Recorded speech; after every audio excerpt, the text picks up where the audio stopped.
Biofísica del sistema nervioso. ¿Qué determina el estado de ánimo? Aquí vemos nosotros dos ejemplos de una persona que está cansada, ¿no? Y una persona que está en estado anímico muy positivo, ¿no? Sabemos que los pacientes van a ser evaluados de forma cualitativa a través de la observación y esto también lo podemos hacer de forma cuantitativa. Es esto a través, por ejemplo, de algunos exámenes, como es el caso de un electroencefalograma, en el cual se van a colocar diferentes electrodos y vamos a evaluar a los pacientes en diferentes estados. Estos electrodos nos van a dar una respuesta, el cual nos va a definir si la persona está en por ejemplo, está en un estado de concentración, en un estado de despierto relajado, sueño ligero, sueño profundo. Entonces, esto nos va a ayudar a definir de forma cuantitativa el estado de ánimo o el estado de salud del paciente, ¿no? Entonces, esto nos determina que la electricidad juega un papel muy importante en esas evaluaciones y es lo que nosotros vamos a ver el día de hoy. El sistema nervioso juega un papel muy importante porque digamos que es el centro de comando de todas las partes y los subsistemas de nuestro cuerpo. Entonces, las funciones básicas del sistema nervioso. En primer lugar, vamos a trabajar bajo estímulos, ya sean internos o pueden ser externos. Yo toco algo caliente, voy a tener una función sensorial, ¿no? Ahí aplican los receptores sensoriales, que son las neuronas que van a transmitir la información sensorial al encéfalo o a la médula espinal, que se denominan justamente neuronas sensoriales o aferentes. La segunda función del sistema nervioso es la función de integración. Es en el cual, una vez que yo toco algo caliente, esa información llega, ¿no? La respuesta va a darse porque ha llegado esa información al cerebro, ¿no? Entonces, el procesamiento de esa información sensorial se analiza, se almacena y se da una respuesta a través de las interneuronas, ¿no? Que justamente son los que van a llevar, integrar. Pero entonces yo toqué algo caliente, llegó esa información a través de la función de integración al cerebro y luego se ejecuta la función motora. Retiro la mano, ¿no? Porque estoy sintiendo algo que no es apropiado. Esa función motora es responder a las decisiones de la función de integración, porque llegó la señal y esa señal justamente se va a dar a través de la sinapsis, es lo que vamos a ver. Entonces, estas funciones del sistema nervioso se van a dar justamente a través de la transmisión de los impulsos nerviosos. Nosotros aquí observamos a un paciente que tiene, por ejemplo, aquí las evaluaciones a un lado normal y vemos que las funciones de las ondas son similares, mientras que al otro lado observamos que las ondas tienen algún tipo de diferencia, ¿no? Entonces tiene algo alterado. Puede ser por la presencia de una hemorragia, de un tumor, etcétera. Entonces, estos electrodos nos van a ayudar a través de la respuesta de estos impulsos nerviosos poder considerar que hay algún tipo de problema en alguna parte del cuerpo, ya sea, como vemos aquí, en una función, por ejemplo, muscular. ¿Ok? Para esto, ¿qué es importante? Entender qué es la electricidad. Nosotros conocemos que los átomos están compuestos del núcleo y de las capas externas donde están los electrones. Estos electrones se están moviendo constantemente. Son estos electrones que se mueven lo que van a provocar que exista la electricidad. Y aquí en la electricidad, justamente si nosotros lo vemos en el sistema nervioso, si nosotros estamos en constante actividad, toda esa función de integración se van a dar a través del movimiento de estos iones, a través de la electricidad. Esta electricidad es lo que va a dar justamente la energía, que es una propiedad física y que se va a manifestar a través del movimiento. Ese movimiento, lo cual lo vamos a llamar como corriente. La electricidad va a ser por el movimiento de las cargas. Las cargas es una propiedad de todos los cuerpos. Si nosotros frotamos, por ejemplo, dos cuerpos con nuestra propia mano, vamos a generar algo más caliente. Entonces es porque los iones están actuando. Y en nuestro cuerpo tenemos muchos iones, sodio, potasio, cloro, etcétera, ¿no? Y sabemos que estas cargas de iguales signos se repelen, signos contrarios se atraen. Pero estas cargas a la vez van a generar fuerzas entre ellos. Aquí está, tengo dos cargas y van a generar fuerzas entre ellos. ellos. Yo tengo una carga fuera de la célula y tengo otra carga dentro de la célula, ¿no? A través de la membrana celular es que ellos se van a conectar y va a generar una fuerza entre ellos, la famosa ley de Coulomb. Pero yo voy a comenzar a tener movimientos. Los iones dentro de las células y a través de las membranas se van a mover. Va a haber un movimiento ordenado de cargas. El exceso de estos electrones hace que algunas partes de la célula, por lo menos la célula cuando está en estado de reposo, se va a volver algo negativo, ¿no? Por eso llamamos el polo negativo. Comienzan a ingresar sodio, sodio, sodio, sodio con carga positiva y nuestra célula se va a volver positivo. Entonces, la corriente eléctrica se da a través del movimiento ordenado de estas cargas. Pero yo estas corrientes eléctricas lo puedo medir. Lo puedo medir usando un instrumento, un amperímetro, que puedo medir la intensidad de la corriente eléctrica. Entonces es el movimiento de cierto número de cargas que es igual a la cantidad de cargas, Coulomb, por unidad de tiempo. Entonces corriente es carga sobre tiempo. Existen dos tipos de corriente, la corriente continua y la corriente alterna. Justamente la corriente continua está asociado a este señor Tomás Alva Edison. Él decía que las corrientes se podían trasladar en un solo sentido, ¿no? Mientras que su alumno llamado Nikola Tesla decía, no, la corriente podía ir en ambos sentidos, ¿ok? De positivo a negativo y negativo a positivo.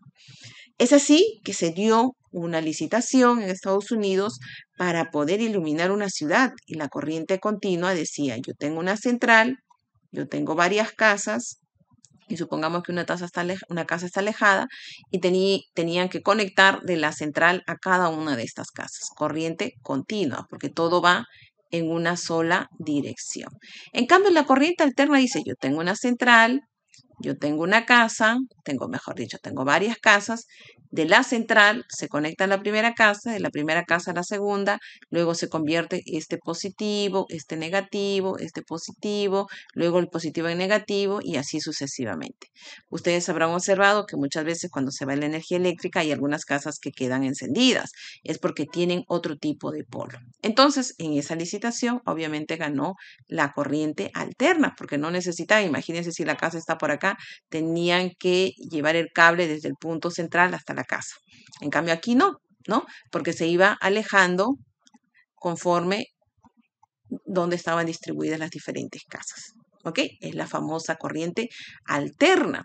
Y es lo que nosotros vamos a observar cuando se lleva la información a través justamente de la función de integración, se va a usar la corriente alterna. ¿Ok? ¿Qué es lo que se forma a los alrededores? Yo tengo dos cargas, ¿no? Se van a formar el campo eléctrico, ¿no? El campo eléctrico, que es igual a la fuerza ejercida entre justamente una carga, que es la carga que está en estado de reposo. Algo muy importante y lo que vamos a trabajar ahora en el taller es el potencial eléctrico. Justamente el potencial eléctrico es el trabajo que necesitamos para llevar una carga de un punto a otro. Trabajo sobre carga. Es decir, yo tengo aquí mi membrana celular, tengo acá una carga 1, ¿no? ¿Cuánto trabajo voy a hacer para llevar esta carga de un lugar a otro? De fuera de la célula hacia dentro de la célula. El llamado potencial de acción, potencial de difusión, etc. Lo que vamos a ver nosotros en el taller. Principio de electroneutralidad de Pauling. Justamente nosotros vamos a tener aquí la membrana celular. Esta es la parte externa, esta es la parte interna, ¿no? Justamente este método va a estimar la carga de las moléculas o los llamados iones, sodio, potasio, cloro, etcétera, y les va a dar una numeración. Algunas cargas van a estar positivos, cargados de forma positiva, algunas de forma negativa y algunas de forma neutra, ¿no? Es decir, las distribuciones de las cargas. Si yo voy a tener aquí mayor cantidad de cargas positivas, diré que la célula está cargada de forma positiva y viceversa. ¿Ok? Potencial de la membrana. Ya dijimos que justamente, potencial eléctrico es el trabajo para llevar una carga de un lugar a otro. De igual manera aquí tengo yo la membrana, es el trabajo que vamos a ejercer para llevar una carga desde un punto 1 hasta un punto 2, ¿no? Si yo tuviese un instrumento, coloco aquí los electrodos y voy a poder medir cuánto es el potencial que estoy aplicando para llevar un ion de fuera de la célula adentro de la célula. Sodio, potasio, cloro, calcio, etcétera, ¿ok? ¿Cómo es que se van a cargar las células? Pues que van a depender, ¿no? Por lo general, la célula vamos a tener lo que está en estado de reposo. Bueno, en estado de reposo es menos 70 milivoltios. Cuando está cargado de forma con cargas negativas, pues es menos 70 milivoltios. Luego comienza a entrar sodio y se carga de forma positiva, ya cada vez más positivo, y digo que la célula está cargada de forma positiva. ¿Ok? Entonces, todo va a depender de qué tipos de iones voy a tener. Y aquí viene la palabra concentración. Concentración es una cantidad de algo. En este caso, es la concentración de los iones, ya sea las concentraciones en el interior o sea ya las concentraciones de forma externa.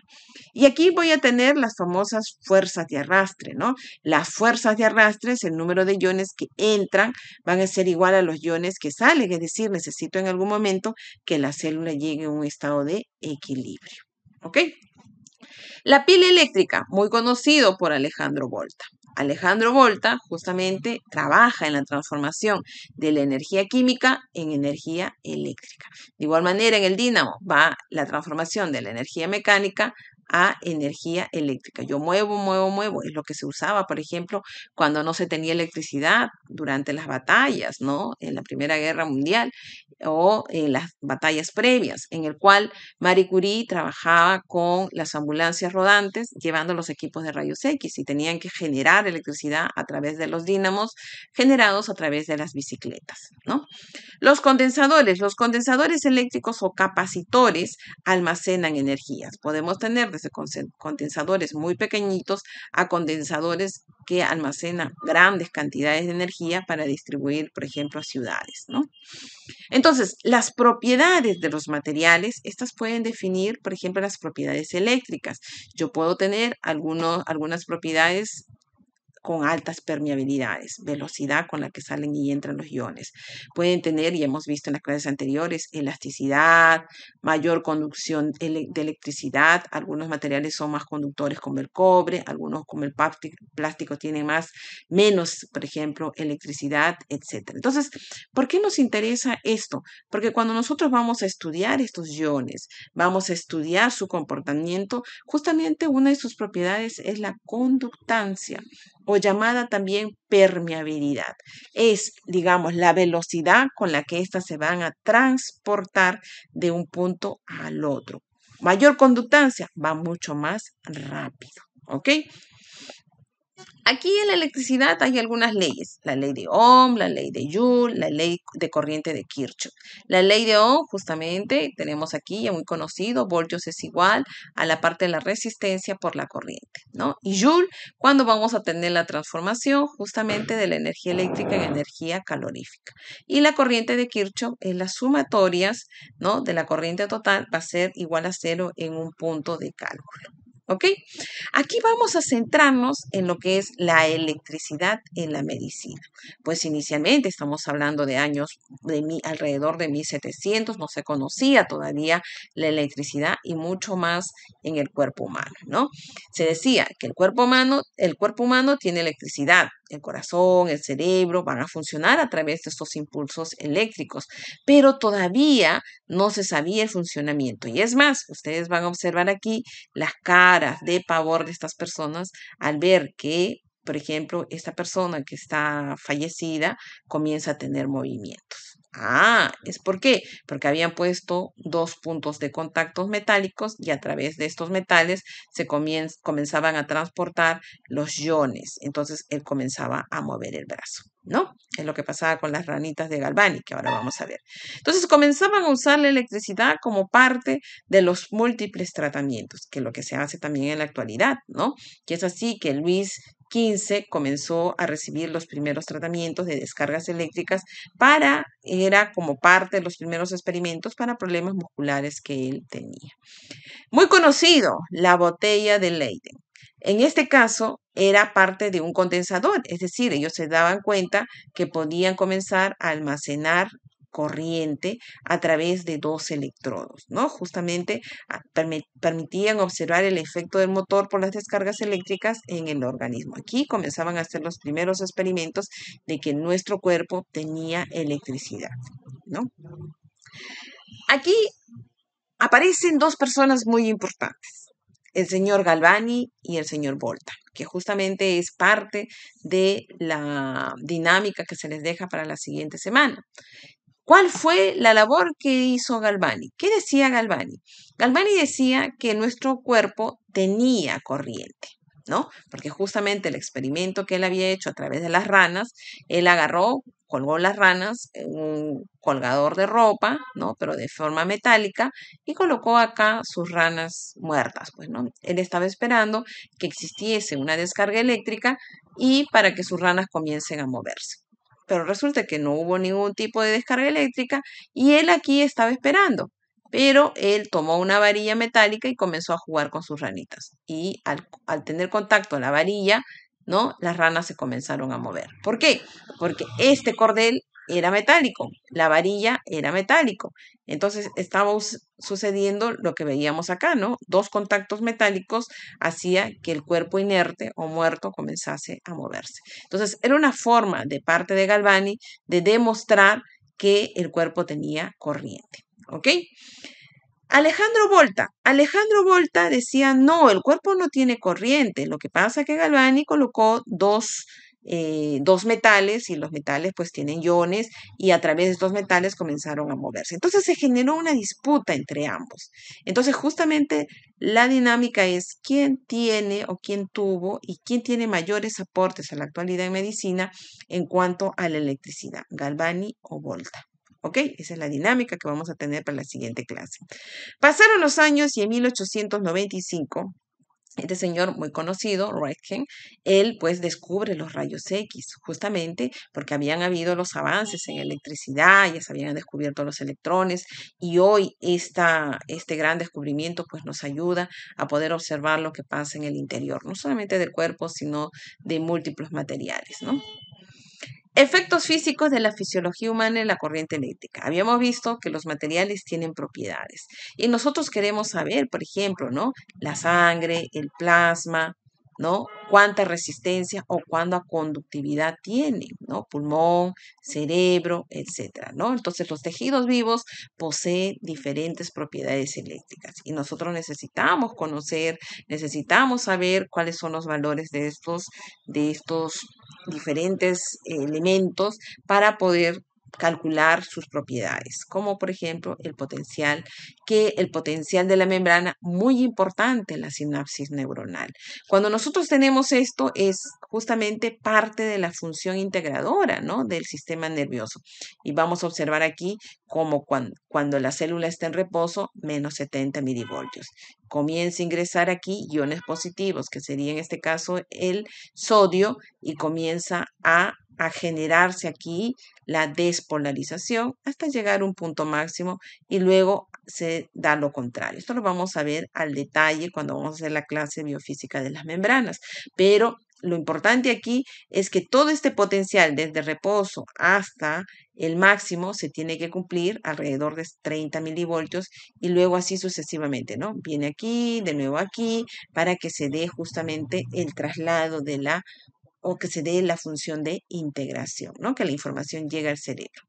Entonces, esto ha permitido que en la actualidad se dé el desarrollo de muchas investigaciones y una de ellas es que justamente existen múltiples causas, pero una de las múltiples causas de las enfermedades de Alzheimer es que las neuronas comienzan a perder parte del potencial, ya no se cumple hasta los 30 milivoltios o es un poco menos, entonces farmacológicamente ellos están viendo la forma de poder activar otra vez esta sinapsis por pérdidas a través de la enfermedad de Alzheimer, ¿no? Ustedes van a trabajar mucho en estas enfermedades, no solamente en Alzheimer, sino también en enfermedades neurodegenerativas. Entonces, ¿cómo poder hacer que este potencial de acción se cumpla en su totalidad? A través de múltiples técnicas. El control de movimientos mediante estimulación eléctrica. Hemos visto en la clase de biomecánica el uso de muchas prótesis, ¿no? Pero a la vez necesitamos que estas prótesis pues tengan la respuesta, ¿no? o la conexión al cerebro, que si nosotros queremos al paciente que levante la pierna, pues que el cerebro mande y que la pierna ejecute, ¿no? Entonces eso se está trabajando mucho justamente en el control de movimientos mediante la estimulación eléctrica. El electroencefalograma cumple una función muy importante. Lo vimos al inicio, que es el estudio que justamente va a detectar la actividad eléctrica del cerebro a través de los electrodos. Sabemos que el organismo tiene corriente, ¿no? Tiene iones en su interior. ¿Cómo funciona? Entonces lo vamos a captar a través de los electrodos para saber si todo está dentro de lo normal. Hemos visto nosotros que cada una de estas funciones cumple una determinada, un determinado estado mental, ¿no? Sueño profundo, sueño ligero, despiertos, y cada uno de estos en una determinada frecuencia. La frecuencia, longitudes de onda, altitud, etcétera, es lo que caracteriza a las ondas. Entonces, ustedes, si van a trabajar en esta área de neurología, pues van a determinar y van a conocer cada uno de estos espacios y ya van a saber si está asociado a una tumoración, ya hemos dicho que puede ser una hemorragia, un quiste, etcétera. Es decir, van a encontrar las razones que podrían llevar a las personas a tener convulsiones, epilepsias, cambios anormales en la química corporal que afectan al cerebro, enfermedades como por ejemplo que hemos visto Alzheimer, cuando las personas tienen estados de confusión, episodios de desmayo, traumatismos craneales, infecciones, tumoraciones, etcétera. La electromiografía, de igual, ¿no? Hace el estudio ya de la parte muscular. Esto es muy importante porque si la persona tiene problemas de movimiento de alguna de las extremidades, hay que hacer una evaluación en sus características eléctricas, justamente lo que hemos visto, si se cumple el potencial de la membrana, si realmente está yendo desde un mínimo en estado de reposo hasta un máximo de 20 a 30 milivoltios, y si no, ¿qué está pasando? ¿Hay algún tipo de obstrucción? Entonces, estos exámenes, electroencefalograma, electromiograma, permiten a que se pueda detectar si hay algún tipo de malestar o alguna obstrucción neuromuscular en toda la trayectoria. Entonces, esto ha permitido otra vez hacer diseños, trabajar en diseños personalizados de interfaces de mioeléctricos para una prótesis, por ejemplo, ¿no? Para que pueda ejecutarse la señal que llega del cerebro. La resonancia magnética es un tipo de examen que por lo general se usa mucho para captar lesiones blandas. Después vamos a ver más adelante cuando trabajamos con tomografía que capta sobre todo la tomografía, capta lesiones o mejor dicho, tejidos o de densidades altas o grandes, como es el caso de los huesos, por ejemplo, para ver fracturas. En el caso de la resonancia, se trabaja sobre todo para células blandas, ¿no? Con el caso, por ejemplo, casos de hemorragia también, ¿no? Entonces, las resonancias magnéticas trabajan con un imán, ¿no? Esto tiene un estado de imantado. Por ejemplo, cuando ustedes van a ir y van a hacer las visitas a los equipos de resonancia, ustedes van a ver una señalización ahí que son unas líneas amarillas en el cual no pueden trasladarse con algún tipo de material metálico. ¿Ok? Por ejemplo, uno de los grandes accidentes que se dio en uno de los hospitales en nuestro país es que un paciente que tuvo un problema eh, automovilístico, si no me equivoco, lo llevaron con la silla de rueda y no se percataron, ¿no? Por el apuro de la señalización y el paciente fue absorbido por el imán. Entonces quedó aquí atrapado entre el imán. Quisieron pues retirarlo, pero el imán tiene una fuerza muy grande que en el orden de los 2 Tesla, ¿no? Entonces es muy grande que tenían que presionar el botón de emergencia para que esto expire un gas, ¿no? Llene un gas e inactive el imán. Entonces, ¿qué es lo que hace aquí? Digamos que nosotros estamos compuestos de muchos átomos y estos átomos tienen un comportamiento ordenado, un spin, un ordenado. Pero cuando ellos encuentran un grado de desorden, ellos lo asocian a que algo no está bien y hacen una reconstrucción. Si está todo ordenado, todo sale ok, pero si encuentran aquí un grado de desorden, él lo reconstruye y ahí está analizando que puede ser que haya encontrado ahí una alteración, ¿no? Puede ser una hemorragia, como les decía. Múltiples aplicaciones que pueden ustedes considerarlo en sus trabajos de campo. Por ejemplo, sus compañeros de ciclos anteriores hicieron la evaluación de cómo el trabajo humano frena la entropía, el deterioro natural en las zonas del cuerpo, ¿no? Cansancios que son, por ejemplo, evaluados a través de estas ondas. Evaluación de cómo el trabajo humano frena la entropía, el análisis de la influencia de los alimentos ingeridos en el pH. El pH también, esto va a alterar el comportamiento de los iones en el cuerpo. ¿Ok? Entonces, queda de esta clase como tarea para la siguiente, es acerca de la dinámica. ¿Quién tuvo la razón o quién tiene la razón? ¿Galvani o Alejandro Volta? Para lo cual se les deja aquí algunos videos para que ustedes lo escuchen, lo vean y puedan sacar sus propias conclusiones.